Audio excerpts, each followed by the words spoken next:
नमस्कार। वर्तमान गादीपति पूज्य कंचन मां, व्यवस्थापक पूज्य गिरीशापा, पौष के पवित्र महीने में आज हम सब आय श्री सोनल मां की जन्म शताब्दी के साक्षी बन रहे हैं। ये आय श्री सोनल मां का आशीर्वाद है कि मुझे इस पुनीत आयोजन से जुड़ने का सौभाग्य मिल रहा है। मैं पूरे चारण समाज, सभी व्यवस्थापकों और सोनल मां के सभी भक्तों को बहुत बहुत अभिनंदन करता हूं।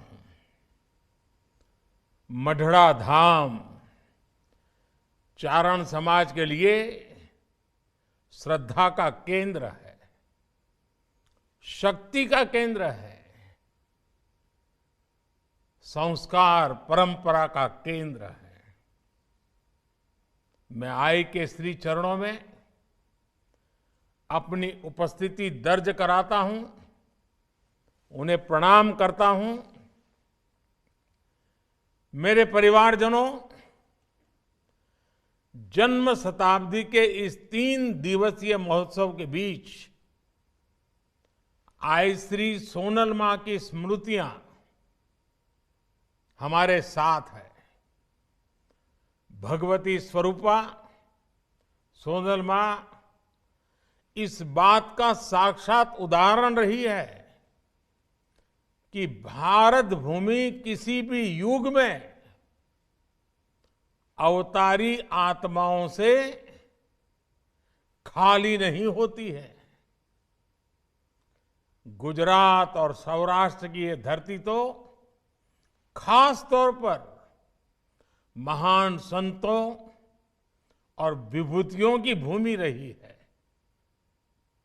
कितने ही संत और महान आत्माओं ने इस क्षेत्र में पूरी मानवता के लिए अपना प्रकाश बिखेरा है। पवित्र गिरनार तो साक्षात भगवान दत्तात्रेय और अनगिनत संतों का स्थान रहा है।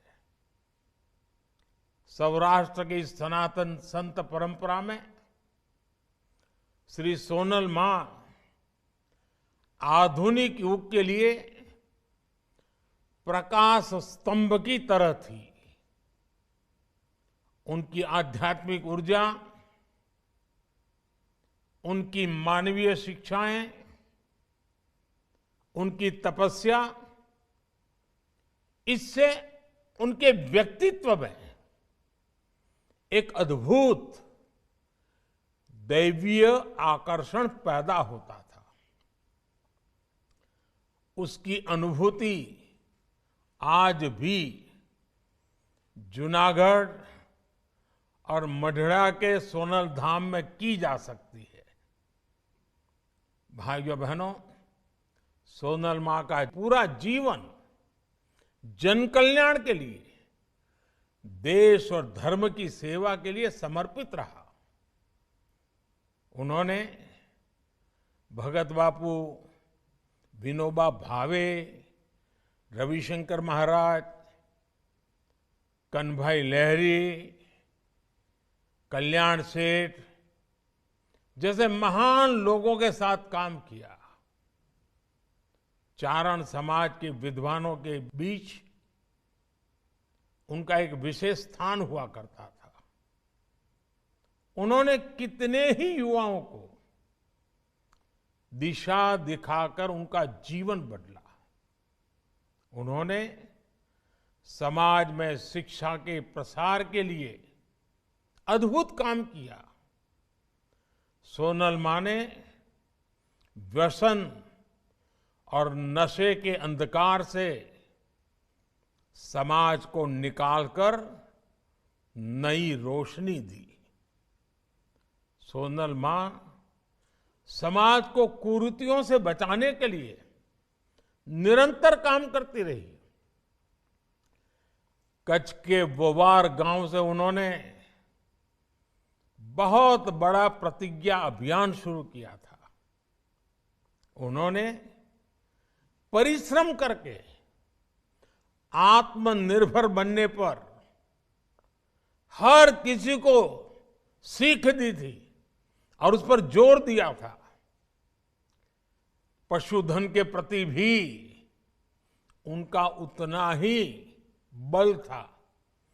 पशुधन की रक्षा करने पर वो हर क्षेत्र में, हर समय आग्रह करती थी। साथियों, आध्यात्मिक और सामाजिक कार्यों के साथ ही सोनल मां देश की एकता और देश की अखंडता की भी एक मजबूत प्रहरी थी। भारत विभाजन के समय जब जूनागढ़ को तोड़ने की साजिश चल रही थी, तब उसके खिलाफ सोनल मां चंडी की तरह उठ खड़ी हुई थी। मेरे परिवारजनों, आज श्री सोनल मां देश के लिए, चारण समाज के लिए, माता सरस्वती के सभी उपासकों के लिए महान योगदान की एक महान प्रतीक थी। इस समाज को हमारे शास्त्रों में भी विशेष स्थान और सम्मान दिया गया है।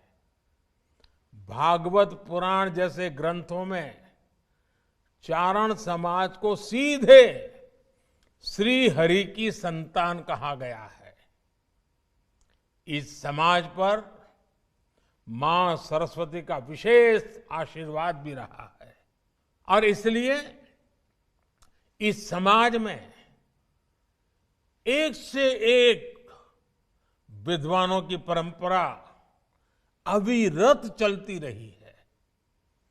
पूज्य ठारण बापू, पूज्य ईश्वरदास जी, पिंगళसी बापू, पूज्य काग बापू, मेरुभा बापू, शंकरदान बापू, शंभुदान जी, भजनीक नारायण स्वामी, हेमूबाई गढ़वी, पद्मश्री कबीरदास और पद्मश्री भिखुदान भाई गढ़वी, ऐसे कितने ही व्यक्तित्व चारण समाज के विचारों को समृद्ध करते रहे हैं। विशाल चारण साहित्य आज भी इस महान परंपरा का प्रमाण है। देशभक्ति के गीत हो या आध्यात्मिक उपदेश हो, चारण साहित्य ने सदियों से इसमें अहम भूमिका निभाई है।